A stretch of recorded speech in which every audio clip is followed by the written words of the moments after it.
ప్రేరణ రెండు రకాలు. Motivation is two types. ఒకటి ఎక్స్టర్నల్ మోటివేషన్, రెండవది ఇంటర్నల్ మోటివేషన్. వాటిని ఏమంటారంటే బాహ్య ప్రేరణ, అంతర్గత ప్రేరణ. ఒక పిల్లవాడు హోంవర్క్ చేస్తే నీకు క్రికెట్ ఆడుకోనిస్తా అని చెప్తుంది వాళ్ళమ్మ. సో పిల్లవాడు ఇక్కడ హోంవర్క్ చేస్తున్నాడు. అది ఏ రకమైన ప్రేరణ అని అంటే బాహ్య ప్రేరణ. అంటే ఒకవేళ ఆ పిల్లవాడు తను చేసినట్టయితే వాళ్ళ అమ్మ క్రికెట్ ఆడుకొనిస్తుంది కాబట్టి ఆ పిల్లవాడు చేస్తున్నాడు, అతని లోపల ఉన్న ప్రేరణ. అట్లా కాకుండా ఇంకొక అబ్బాయి పొద్దున్న లేస్తేనే క్రికెట్ ఆటకు వెళ్ళాడు. ఆ ఆటలో కూడా చాలా ఎంజాయ్ చేస్తున్నాడు. అంటే దానికి ఏం ఆశిస్తలేడు, బట్ క్రికెట్ ఆటకు వెళ్ళి ఎంజాయ్ చేస్తున్నాడు. సో ఆ పిల్లవాడిలో ఏదైతే మరి ఎందుకు ఆడుతున్నాడు అంటే హీఈస్ ఎంజాయింగ్. అందులో కూడా ఒక గాయకుడు సంగీతాన్ని చేస్తున్నాడు, బాగా పాడాలని చేస్తున్నాడు, సాధన చేస్తున్నాడు.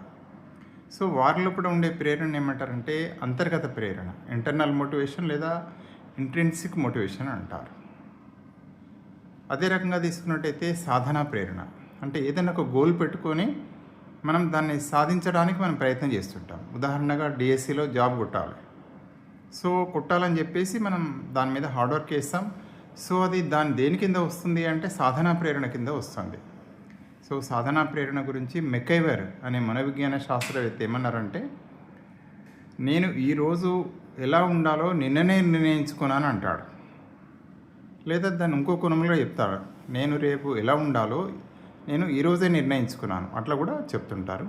ఏదైనా సాధనా ప్రేరణ యొక్క ఏంది అంటే ఒక లక్ష్యాన్ని పెట్టుకొని దానికోసం ప్రయత్నించడాన్ని సాధనా ప్రేరణ అంటారు. ఈ విధంగా మోటివేషన్ తీసుకున్నట్టయితే ఒకటి బాహ్య ప్రేరణ,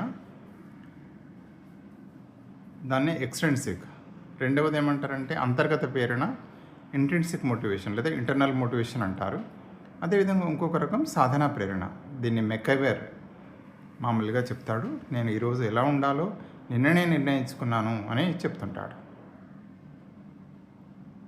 థ్యాంక్ యూ అండి. Thank you very much. Kindly subscribe for our channel.